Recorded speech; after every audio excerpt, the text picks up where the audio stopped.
오늘 이렇게 안양중앙교회에 와서 하나님 앞에 예배 드릴 수 있도록 인도하신 하나님께 모든 영광과 감사를 올려드립니다. 특별히 평소에 존경하는 우리 친구 목사님께서 사역하는 교회에 와서 말씀을 나누게 되어서 개인적으로 더 기쁘게 생각합니다. 오늘 3, 4, 5 남전도의 예배 말씀을 나눌 수 있는 또 기회를 주신 목사님, 우리 장로님, 그리고 3, 4, 5 우리 남전도회 여러분, 그리고 모든 성도 여러분들께 감사를 드립니다. 저는 중국 선교사입니다. 말씀을 나누기 전에 우리 한번 간단하게 중국어를 배워볼 수 있도록 하겠습니다. 예수님은 당신을 사랑하십니다. 예수라는 말은 예수 비슷합니다. 사랑이라는 말은 아이, 당신이라는 말은 니입니다. 니. 예수 아이니, 한번 따라서 한번 해볼까요? 예수 아이니. 다시 한번 예수 아이니. 한번 옆 사람과 그렇게 한번 축복해 주었으면 좋겠습니다. 예수 아이니. 아멘. 아멘. 기도하시겠습니다. 하나님, 부족한 종을 세우시고 당신의 말씀을 나누게 하신 하나님 참으로 감사를 드립니다. 부족한 부분은 십자가 뒤에 숨겨두시고 하나님 오로지 당신의 뜻만이, 말씀만이 잘 증거되어 줄 수 있도록 하나님 역사하여 주시옵소서. 산제사의 예배, 헌신의 예배를 드립니다. 저희들의 마음을 주장하여 주시옵시고 저희들이 말씀을 가까이 대할 때 하나님의 마음이 온전히 뜨겁게 경험되어지고 체험되어질 수 있는 축복의 자리의 현장이 되어줄 수 있도록 하나님 역사하여 주시옵소서. 성령님 의지합니다. 오늘 저희들 가운데 충만히 역사하여 주시옵소서. 예수님의 이름으로 기도합니다. 아멘. 오늘 말씀의 제목은 하나님의 꿈, 하나님의 꿈입니다. 여러분, 모든 사람들은 꿈을 꿉니다. 여러분은 지금 어떠한 꿈을 꾸고 계시나요? 중국에도 지금 중국의 정구어멍이라고 해서 중국의 꿈에 대해서 이야기하고 있습니다. 중국의 꿈은 바로 중국이 이 세계 속에 중심이 되어지는 겁니다. 그리고 저희들이 잘 알고 있는 동북공정이라든지 일대일로라든지 남중국해 이러한 일들을 추진하는 것들이 바로 이 세계 속에 중국이 중심이 될 수 있도록 그들의 꿈들을 실현하기 위해서 이러한 일들을 계속 추진하고 있습니다. 성경의 모든 인물들은 꿈을 꾸었고 하나님께서도 당신의 선하신 계획을 위해서 그 꿈꾸는 자들을 사용하셨습니다. 여러분, 모든 시대마다 하나님의 꿈을 그대로 받아서 그 꿈을 이 땅에 실현해 나가면서 그 시대를 이끌어가는 사람들이 있었습니다.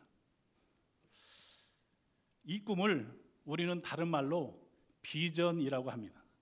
성경에서 말하는 비전은 우리가 만들어내는 것이 아닙니다.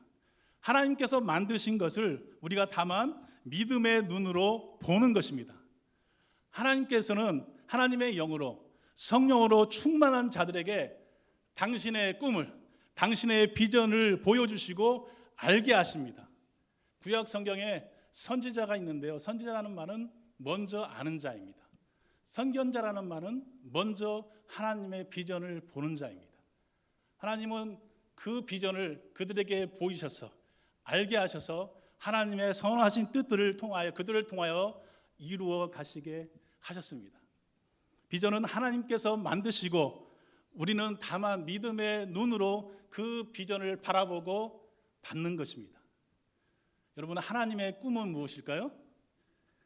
하나님의 꿈은 바로 죄로 인해 파괴된 이 땅을 다시 당신의 나라로 회복하는 것입니다.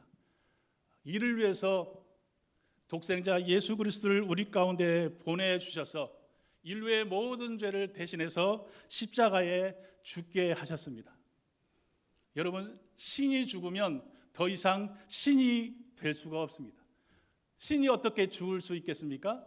신이 죽을 수 없기 때문에 신이신 그 하나님께서 인간의 형상으로 인간의 몸을 입으시고 이 땅에 오신 겁니다. 그게 바로 그 위대한 성육신 사건입니다. 그리고 인류의 모든 죄를 대속물로 십자가에서 죽으시고 부활하시고 승천하시면서 또 다른 당신의 영인 보혜사 성령님을 우리 가운데 보내주셨습니다.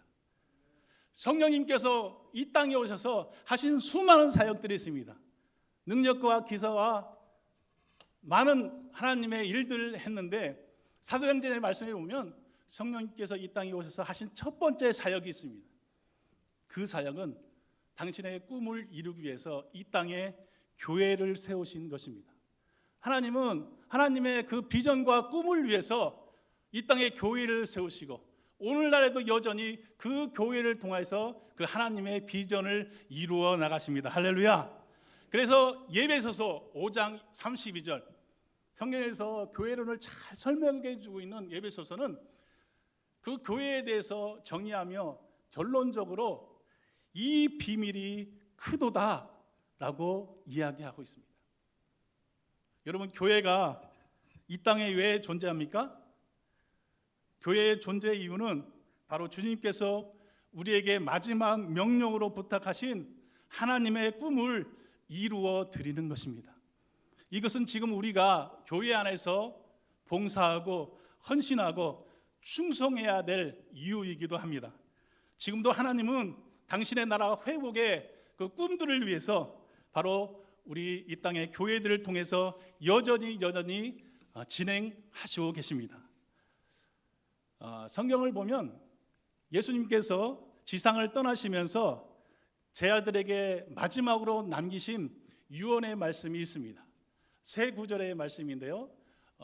저희들이 잘 알고 있는 것처럼 마태복음 28장 18절에서 20절까지의 말씀. 너희는 가서 모든 족속으로 제자를 삼아 아버지와 아들과 성령의 이름으로 세례를 주고 내가 너희에게 분부한 모든 것들을 가르쳐 지키게 하라. 그리고 마가복음 16장 15절의 말씀입니다. 너희들은 온 천하에 다니며 만민에게 복음을 전파하라. 그리고 마지막으로 오늘 본문의 말씀 사도행전 1장 8절의 말씀입니다. 오직 성령이 너에게 임하시면 너희가 권능을 받고 예루살렘과 유대와 사마리아 땅끝까지 이르러 내 증인이 되리라. 이 말씀은요, 우리가 지켜도 되고 지키지 않아도 되는 말씀이 아닙니다. 주님을 따르는 모든 크리스찬들은 당연히 순종해야 될 예수 그리스도의 마지막 부탁이자 명령인 것입니다. 만약 우리 사랑하는 부모님께서 이 땅을 떠나시면서 자녀에게 마지막으로 유언을 남겼다면 그 자녀는 어떻습니까?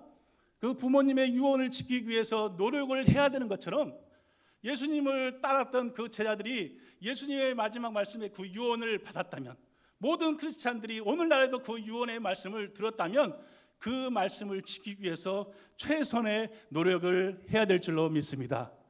왜 그렇습니까? 이것은 하나님께서 그토록 이루고자 하셨던 당신의 꿈이시기 때문입니다. 그럼 과연 이 하나님의 꿈, 이 꿈을 이루기 위해서 현재 우리에게 가장 필요한 것이 있다면 무엇이겠습니까? 우리 본문의 말씀을 한번 보도록 하겠습니다. 이 말씀은 잠시 말씀드렸던 것처럼 예수님께서 승천하시기 전에 감람산에서 제자들에게 나타나 말씀하신 마지막 유언의 말씀입니다. 우리 3절의 말씀을 다시 한번 봉독하도록 하겠습니다. 3절의 말씀입니다. 시작. 왜 또한 그들에게 확실한 많은 증거로 친히 살아계심을 나타내사 40일 동안 그들에게 보이시며 하나님 나라의 일을 말씀하시니라. 3절, 예수님께서는 먼저 하나님의 나라야, 그 하나님의 꿈에 대해서 그들에게 말씀하셨습니다. 너무나도 짧은 이 9절의 말씀인데 3절에서 9절까지 말씀 속에 우리는 삼위일체 하나님의 마음, 그 비전을 발견할 수 있습니다. 하나님의 나라에 대해 일을 하는데, 일에 대해서 설명하는데 제자들의 반응은 어떻습니까? 예수님의 관심은 하나님 나라를 회복하는 데 있습니다. 어떤 때는 우리가 예수님을 잘 믿고 믿는 것 같고 봉사하는 것 같지만 우리의 관심과 하나님의 관심이 다를 때가 많습니다. 밑에 말씀에 우리가 묵상하다 보면 제자들은 엉뚱한 말로 대답하는 거예요. 예수님, 그러면 이스라엘을 회복할 때가 언제입니까? 하나님의 나라에 대해서 지금 예수님께서 설명하고 있는데 제자들의 관심은 이스라엘을 회복할 때가 언제입니까? 라고 다른 이야기를 하고 있습니다. 하나님의 꿈을 이루기 위해서 중요한 부분은 너희들이 예루살렘을 떠나지 아니하고 내가 너에게 약속한 성령을 기다리라. 성령 받고 능력 받아야 바로 그 비전, 그 하나님의 꿈을 이룰 수 있기 때문입니다. 예수님의 제자들은 3년 반 동안, 3년이 넘는 기간 동안 예수님을 따랐습니다.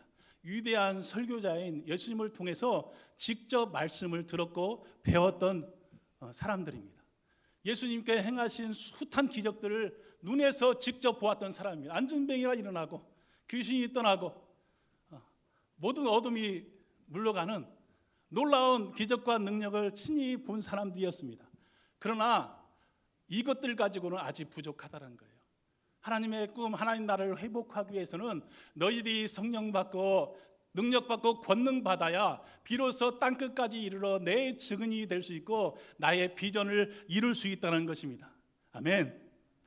성령은 지금도 하나님의 꿈을 이루기 위해서 돕는 자로 우리 가운데 우리 안에 계십니다.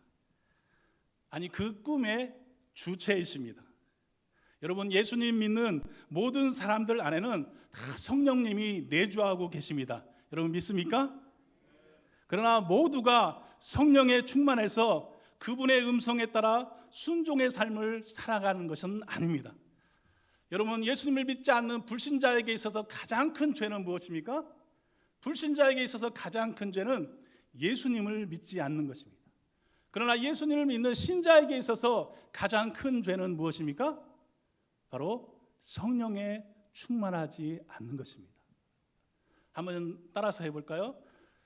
불신자에게 있어서 가장 큰 죄는 예수님을 믿지 않는 것이다. 신자에게 있어서 가장 큰 죄는 성령 충만하지 않는 것이다. 왜 그렇습니까? 성령 충만은 우리의 선택이 아닙니다.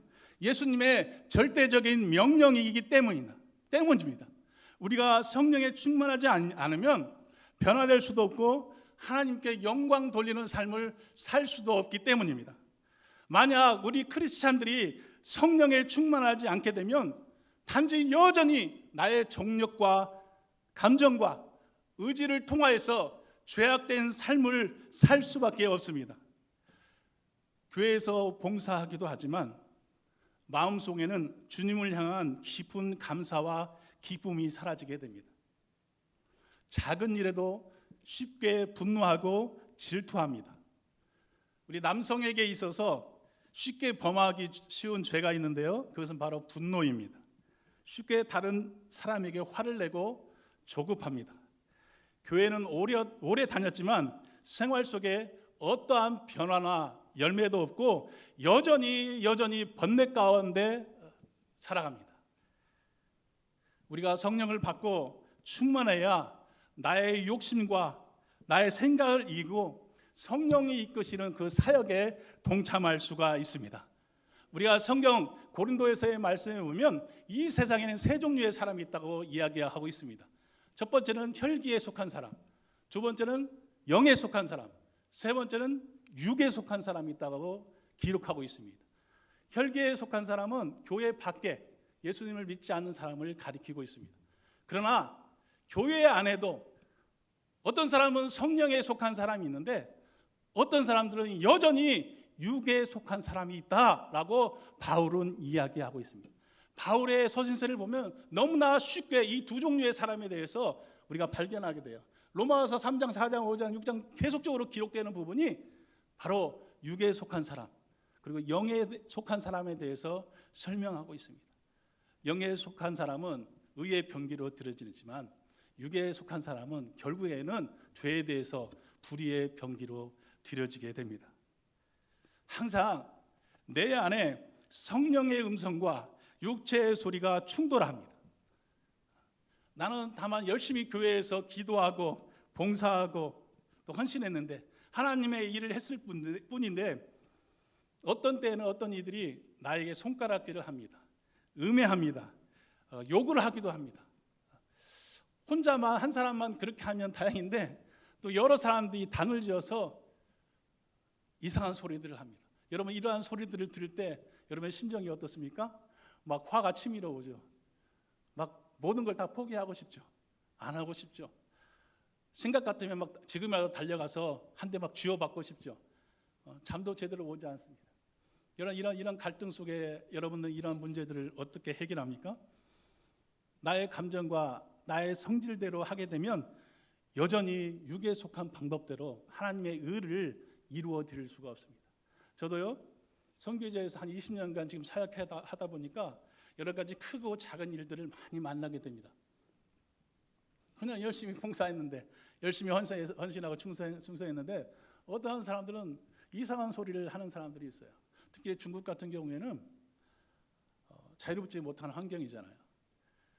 그래서 나에게 도움이 되어지고 나의 일들을 공안들이 지켜주면 언제든지 저 사람에 대한 일들을 고발하는 사람들이 있습니다. 그런 긴장 속에서 사역을 하고 그러한 일들 경험해요. 그럼 너무나 화가 치밀어 오릅니다. 제가 좀 등치가 좀 있잖아요. 체중이 제가 군대에 있을 때 좀 씨름을 했습니다. 그래서 뭐 중대, 대대, 여단, 사단대회까지 가서 우승을 냈어요. 9박 10일 포상휴가도 받게 되었어요. 오늘 목사님하고 사모님과 더불어 맛있는 음식을 먹게 되는데 제가 실수로 한두 끼 잘못 많이 먹으면 0.1톤입니다. 조심해야 돼요. 그러한 일을 경험할 때 그냥 막 가서 안다리로 그냥 바깥다리 걸어가지고 한번 그런 마음도 들죠. 그러나 크리스찬들은 나의 감정과 나의 어떤 혈기로 이러한 문제들을 대하는 것이 아닙니다. 관계 속에서 여러분 문제가 발생했을 때 여러분들은 어떻게 처리하십니까? 왜 가장 거룩해야 되고 서로 존중하고 사랑하며 함께 동역해야 될 교회에서 마치 원수처럼 상처를 주고 상처를 받아야 합니까? 여러분 사람이 사는 곳에는 문제가 없는 곳이 없습니다. 모든 곳이 다 문제가 있습니다. 중요한 것은 우리가 이 문제 앞에 이 문제를 어떻게 반응하느냐는 것입니다. 어떤 사람들은 이 문제 앞에 불평하면서 원망하면서 나아가는 사람들이 있습니다. 그러나 어떤 사람들은 하나님 앞에 그 사람 앞에 믿음의 리액션을 해서 그 문제를 잘 대응하는 사람들이 있습니다. 하나님께서는 그 성령에 충만한 사람, 그 믿음의 리액션을 잘하는 사람들을 사용하시고 그들을 통하여서 그 하나님의 비전을 지금도 이루어 나가고 있는 줄로 믿습니다. 마치 예수님께서 십자가상에서 자신을 비방하고 조롱하고 채찍했던 많은 군중들을 향해서 기도하신 것처럼 하나님, 저들은 아직도 저들이 하고 있는 일이 무엇인지를 모릅니다. 기도하신 것처럼 우리가 성령 충만한 사람들은 나를 공격했던 사람일지라도 결국에는 그들을 위해서 축복하고 기도하는 자리까지 나아가게 됩니다. 참 쉽지 않은 일입니다. 은혜 아니면 해결할 수 없는 일이에요. 성령에 충만하지 아니하면 이 문제와 갈등 가운데 믿음의 리액션을 하기가 쉽지 않습니다. 그러나 이것을 잘 극복하게 되면 이러한 개인적인 갈등들을 뛰어넘어서 하나님을 향한 놀라운 꿈들을 꾸기 시작하게 됩니다. 과거에는 나와 나의 가족만을 위해 꿈꿔왔던 꿈들이 이제는 하나님 나라 회복에 대한 꿈을 꾸기 시작합니다. 우리가 말씀을 들을 때, 말씀을 읽을 때, 찬양할 때, 기도할 때 영혼을 향한 하나님의 뜨거운 마음들이 느껴지기 시작합니다. 그리고 어떻게 하면 이 복음을 아직도 죽어가는 그 세상의 영혼들에게 전할 수 있을까라고 기도하기 시작합니다. 우리가 성령에 충만하게 되면요, 전도하는 일도 헌신해서 봉사하는 일도 나에게 있어서는 그렇게 크게 부담이나 질미 되지 않습니다. 오히려 이 뜨거운 마음을, 이 충만한 마음을 자연스럽게 다른 사람들에게 전하게 됩니다. 어떤 때는 국내에서도 전하게 되기도 하고 또 어떤 때에는 자비량을 들여서 시간과 물질을 들여서 해외까지 나가서 복음을 전하기도 합니다. 여러분, 하나님께서는 어떠한 대가와 희생이 따르더라도 결국에는 성령에 충만하고 그 음성에 반응하고 순종하는 자들을 통해서 당신의 꿈을 이루어 나가실 것입니다. 과거에도 그렇고 현재에도 하나님은 당신의 사역을 위해서 변하지 않는 철저한 계획을 가지고 계십니다. 그 계획은 당신 홀로 일하지 아니하시고 우리를 동역자로 부르셔서 우리와 함께 일하신다는 것입니다. 여러분, 착각하지 마십시오. 하나님이 우리를 선택한 것은 저희들이 똑똑하고 능력이 있어서가 아니라 그것은 바로 하나님의 절대적인 계획하심이십니다. 창조주 하나님, 전능하신 하나님, 말씀 한마디면 빛이 있으라 하면 빛이 있게 되었고 모든 일을 하실 수 있는 분인데, 하나님의 그 꿈을 위해서 당신 홀로 하지 아니하시고 창세기부터 시작해서 지금까지 여전히 하나님의 그 비전을 이루기 위해서 우리를 동역자로 부르셔서 그 비전을 보이시고 그 성령에 반응하고 순종하는 자를 통하여서 하나님 여전히 그들을 통하여서 당신의 꿈들을 이루어 나가고 계십니다. 우리가 이 하나님의 꿈인 당신의 나라 회복을 위해 할 수 있는 것이 있습니다. 그것은 다만 우리가 우리의 연약함과 부족함을 인정하는 것입니다.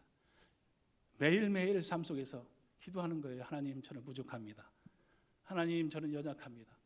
오늘 말씀을 듣고 이해되는 것 같지만, 은혜를 받은 것 같지만 여전히 세상 속에 들어가서 그리스찬으로서의 능력 있는 삶을 살지 못합니다. 하나님의 비전을 잃어버립니다. 하나님, 용서해 주시고, 하나님 성령이여 오늘도 오셔서 충만케 해 주십시오. 말씀으로 충만케 해 주십시오. 하나님, 내가 크리스찬으로서 능력 있는 예수 그리스도의 증인된 삶을 살게 도와주세요 라고 계속적으로 기도하면서 성령님을 의지하며 나아가는 것이 참으로 중요합니다. 그래서 그렇게 우리가 계속적으로 하나님께 고백하게 되면 하나님께서는 그 분 한 분 한 분들을 통해서 하나님의 놀라운 그 꿈들을 이루어 나가게 될 줄로 믿습니다. 이게 바로 모든 크리스찬들의 비전이고 우리의 간증인 줄로 믿습니다. 성령 받고 성령에 충만했던 제 아들은 항상 사도행정적인 삶을 살게 되었습니다. 사도행전 28장의 말씀을 보면 그 전체의 내용은 예수님의 제자들이 어떻게 그 성령의 음성에 반응해서 순종하면서 살아갔는지를 잘 보여주고 있습니다. 어떤 의미에서 볼 때 사도행전 28장 전체의 내용은 바로 사도행전 1장 8절의 말씀을 이루기 위한 순종의 과정입니다. 오늘날에도 여전히 하나님께서는 성령에 충만하고 그 음성에 민감히 반응하고 순종하는 사람들을 통해서 사도행전 29장 부록의 장을 써내려 가게 될 줄로 믿습니다. 이러한 축복이 저와 여러분의 있기를 주님의 이름으로 축원합니다. 사도행전 8장을 보면 하나님께 쓰임받았던 빌립 집사가 나옵니다. 여러분 잘 알고 계시죠? 예루살렘에 큰 핍박이 일어나 스데반의 순교로 인해서 제 아들을 제외하고 예루살렘의 성도들이 다 뿔뿔이 흩어지게 되었어요. 그때 빌립은 사마리아에 가서 복음을 증거하게 됩니다. 하나님께서 빌립을 계속적으로 사용하시는 거예요. 빌립은 성령의 사람이었습니다. 감동하시면 감동에 순종해서 하나님께 계속적으로 쓰임 받는 거예요. 기적과 능력에 행합니다. 복음을 전할 때 수많은 사람들이 주께 돌아오는 역사들이 일어나게 됩니다. 막 간증들이 하루가 다르게 계속적으로 간증이 나타나는 거예요. 너무나 흥분되고 기쁜 마음으로 빌립은 사마리아 성에서 사역하고 있었습니다. 그때 어느 날 주의 사자가 나타나서 빌립에게 이야기하는 거예요. 빌립아, 너는 저 사람이 없는 광야로 내려가라고 말씀하십니다. 여러분, 그 하나님의 음성을 들었을 때 빌립은 핑계 댈 수 있어요. 하나님, 지금 이곳에서도 하나님의 사역을 잘 하고 있습니다.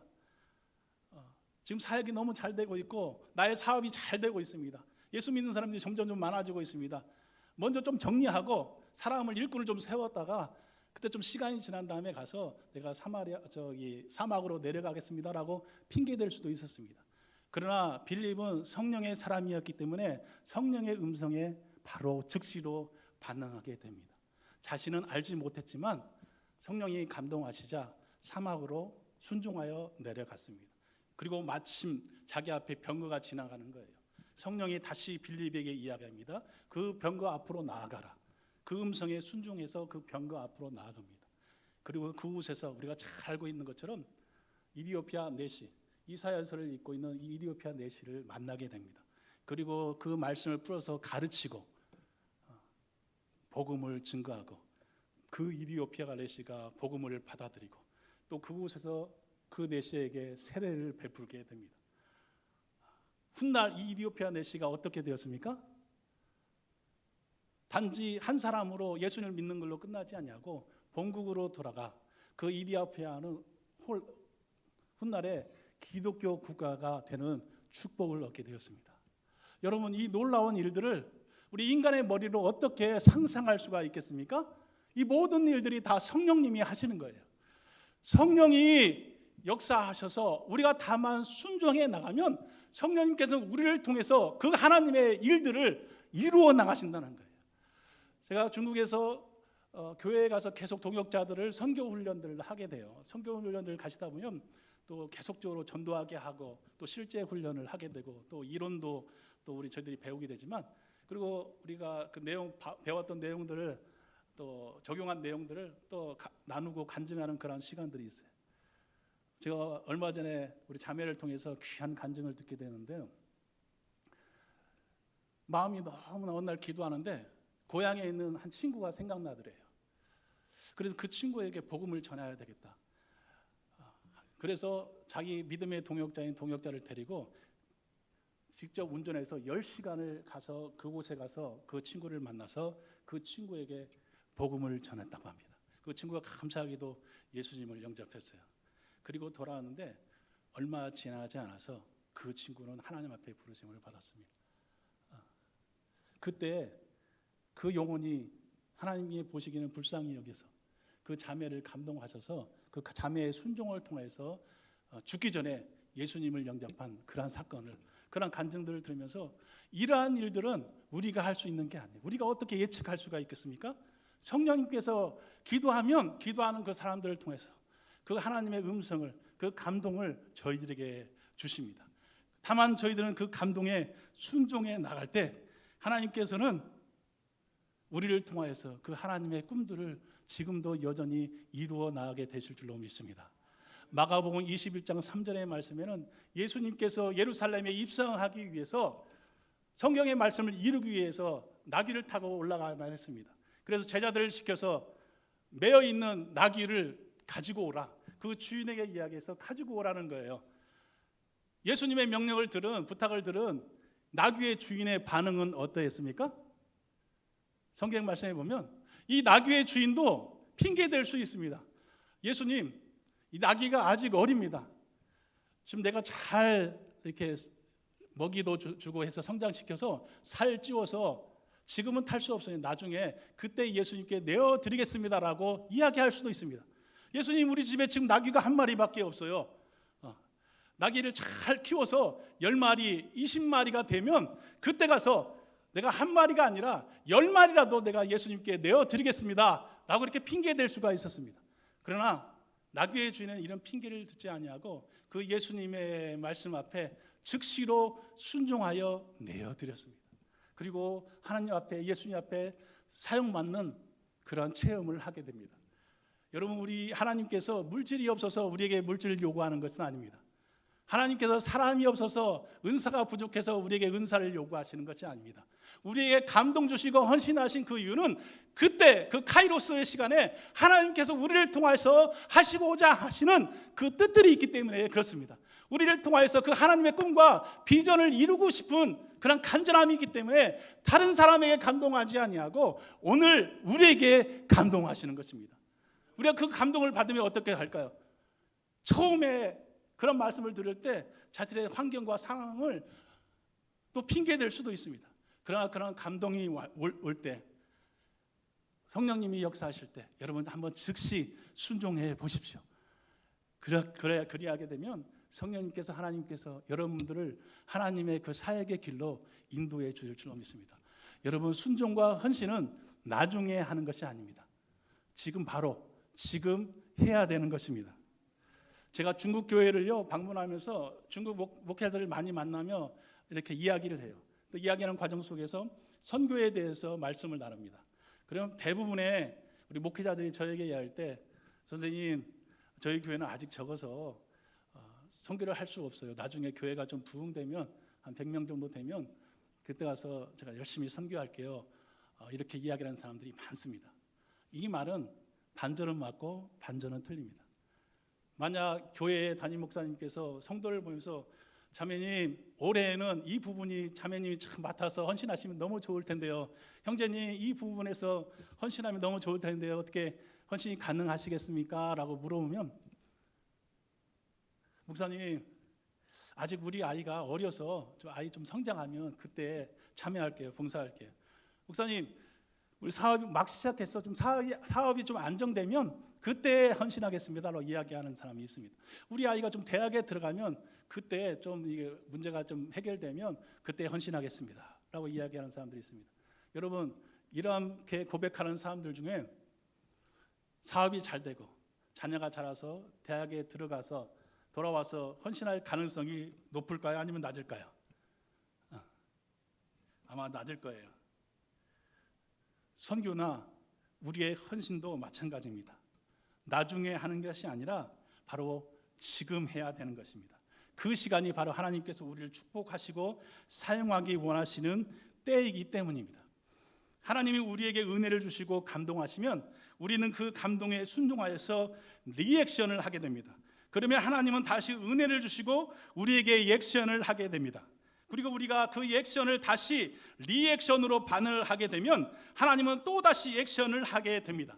이러한 과정들을 통해서 우리는 점점 하나님과 나만이 알고 있는 믿음의 비밀, 복음의 비밀, 간증들을 소유하게 됩니다. 그리고 하나님께서는 계속적으로 우리를 사용하시고 우리가 하나님께 쓰임받는 그 자리로 인도하시고 이끌어 가실 줄로 믿습니다. 여러분 중국이 막 공산화가 되었을 때요, 서양에 있는 많은 교회들이 중국 교회에 대해서 막 걱정하기 시작했어요. 염려하기 시작했어요. 왜 그렇습니까? 그때 너무나도 큰 핍박과 어려움들이 있었기 때문입니다.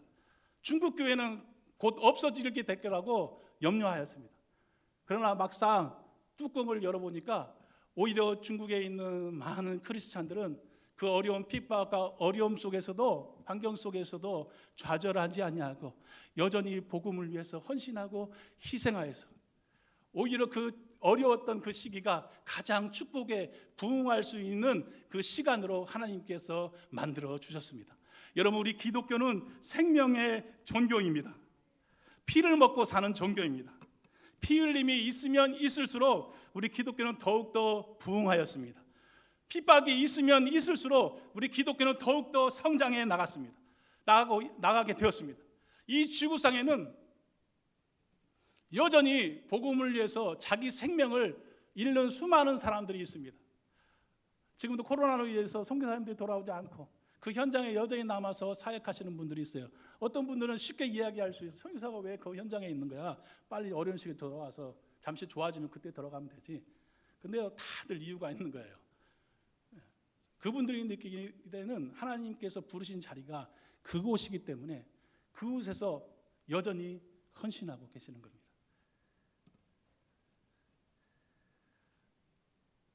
이 복음은 우리의 생명과도 바꿀 수 없는 귀중한 거기 때문에 지금도 여전히 복음을 위해서 헌신하고 희생하는 사람들이 있습니다.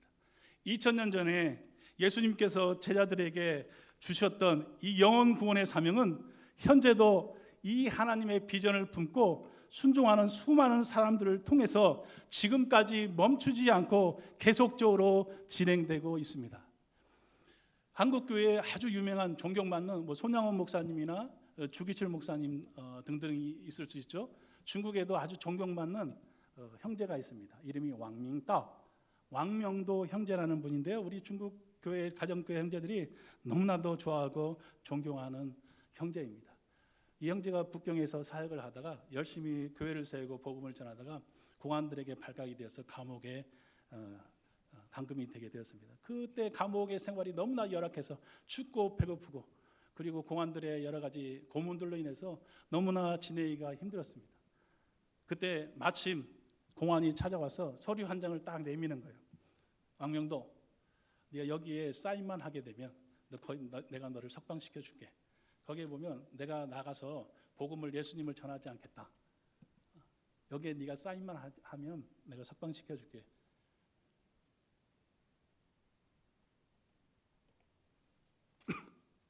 왕명도 형제는 감옥에서의 생활이 너무나 힘들어서 그곳에 사인을 하게 됩니다.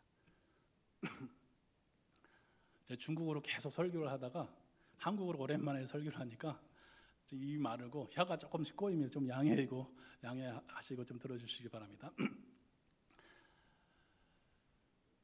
그리고 그 감옥에서 나와서 부경에 살았던 그 집으로 돌아가게 됩니다.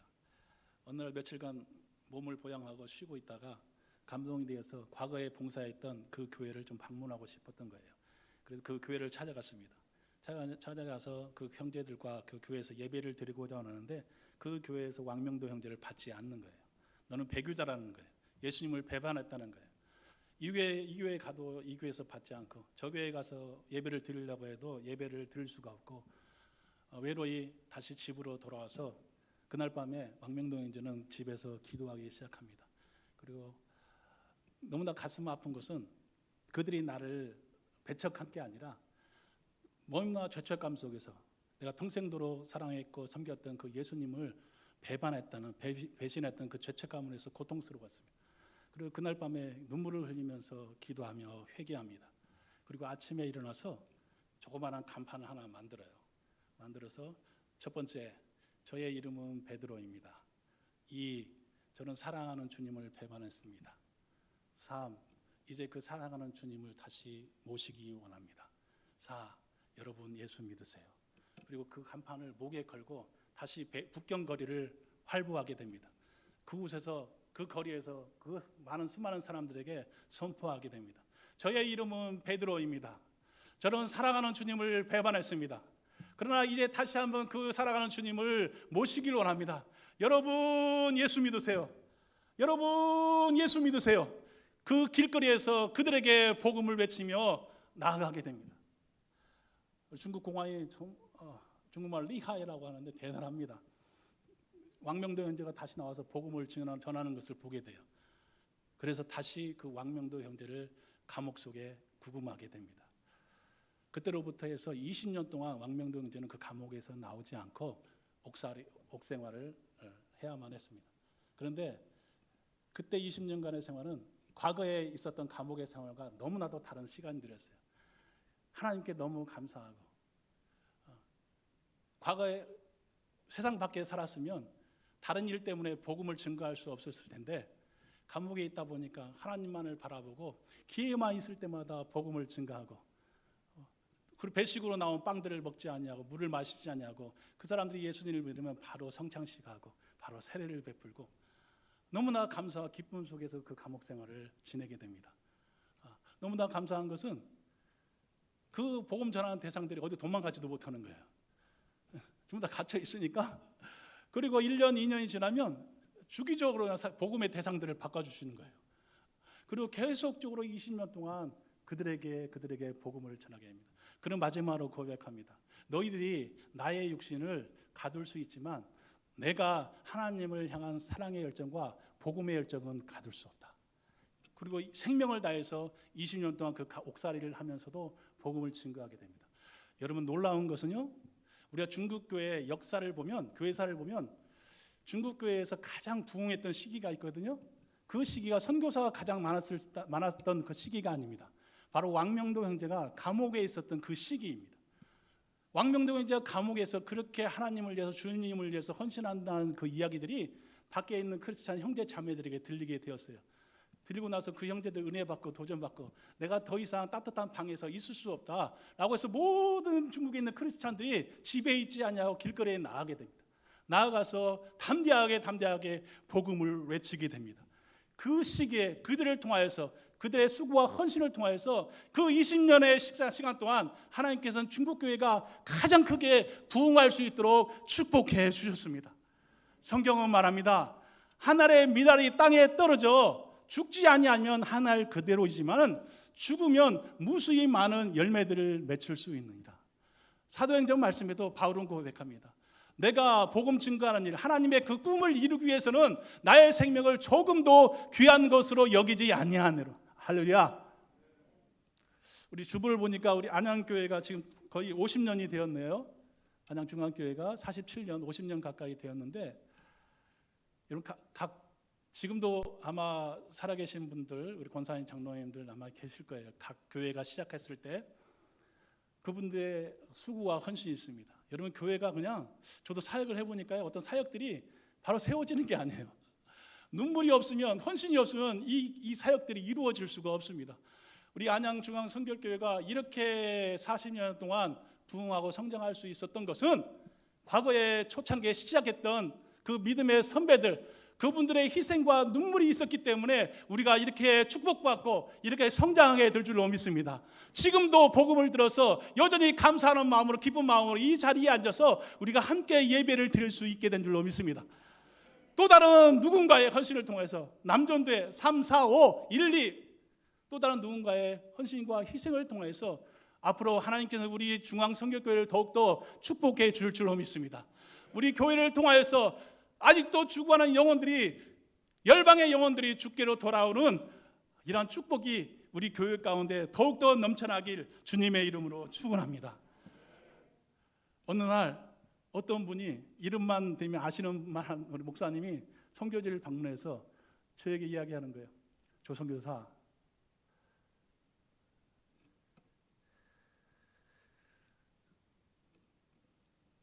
조선교사 지금 행복한가? 언제가 가장 행복했어? 제가 그 질문을 받고 내가 행복한가? 쉽게 답을 못했어요. 언제가 가장 행복했지? 짧은 시간 제가 저의 사역을 좀 돌이켜봤습니다. 내가 지금 행복한가? 언제가 가장 행복했었지? 가만히 돌이켜보니까 하나님께서 맡겨주신 그 영혼들을 잘 양육해서 그 영혼들이 성장하고 교회를 개척하고 그 교회 안에서 아직 몰랐던 불신자들이 나와서 예수님을 믿고 또 세례를 베풀고 교회들이 세워져 나가는 우리 제자들이 성장하는 그런 모습들을 봤을 때 저에게 있어서는 가장 큰 행복이 아니었던가, 그런 마음이 확 드는 거예요. 그래서 그 목사님께 그런 말씀을 나눴습니다. 마치 바울이 빌립보 교회를 향해서 너희들은 나의 기쁨이요 감사의 기도의 제목이다 라고 고백했던 것처럼 그런 마음이 막 느껴지는 거예요. 아마 목사님께서도 그런 마음이 있을 거예요. 여러분들 한 분 한 분이 주님 안에서 성장하는 모습을 볼 때 우리 목회자에게, 선교사에게 있어서 가장 큰 행복은 바로 그겁니다. 여러분은 언제가 가장 행복했습니까? 여러분 지금 행복하시나요? 크리스찬에게 있어서 가장 행복한 순간은 바로 우리가 하나님의 마음을 알고 그분의 뜻에 순종해서 쓰임받는 삶을 살아가는 겁니다. 우리를 통해서 우리 안양중앙교회가 더욱 든든히 세워져 나가기를 축복합니다. 그리고 아직도 주님을 알지 못하는 영혼들이 주께로 돌아와 날마다 늘어나는 이러한 축복이 우리 가운데 있기를 소원합니다. 저희들이 지금도 기도하고 후원하는 선교지마다, 선교사들마다 예배가 없는 곳에 예배가 회복되어지고 교회가 없는 곳에 교회가 세워져 나가고 이러한 축복과 행복 속에 살아가는 저와 여러분이 되었으면 좋겠습니다. 할렐루야. 말씀을 정리하겠습니다. 하나님의 꿈은 죄로 인해 파괴된 이 땅에 당신의 나라를 회복하는 것입니다. 이를 위해서 삼위일체 하나님은 계획하셨고 성육신하셨습니다. 십자가에 돌아가셨습니다. 그리고 승천하시기 전에 성령님을 우리 가운데 보내주셔서 성령을 통해서 이 땅에 당신의 거룩한 교회를 세워주셨습니다. 그리고 여전히 성령님께서는 우리 가운데 내주하셔서 충만히 가셔서 그 교회를 통해서 당신의 꿈을 이루어 나가고 계십니다. 사도 바울 시대 이후로부터 지금까지도 하나님의 이 꿈을 자신의 꿈으로 받아서 이 땅에 실현시켜 나가는 성령 충만하고 순종하는 사람들이 끊이지 않고 계속적으로 이어지고 있습니다. 우리가요 항상 성령에 충만하고 그분의 음성에 민감히 반응하고 순종하며 살아갈 때 삼위일체 하나님은 저희들을 통해서 당신의 거룩한 꿈들을 이루어 나가게 하실 줄로 믿습니다. 영혼 구원을 향한 하나님의 꿈이 저희들의 각자의 꿈이 되어서 과거에는 나와 나의 가족만을 위했던 꿈들이 이제는 하나님의 꿈이 나의 꿈이 되어서 우리가 기쁨으로 동참하고 헌신해서 쓰임받는 저와 우리 안양중앙교회 모든 성도 여러분, 그리고 3, 4, 5 남도교회 모든 분들이 되기를 주님의 이름으로 축원합니다. 아멘. 우리 함께 기도하겠습니다. 기도하기 전에 찬양한 거 할까요?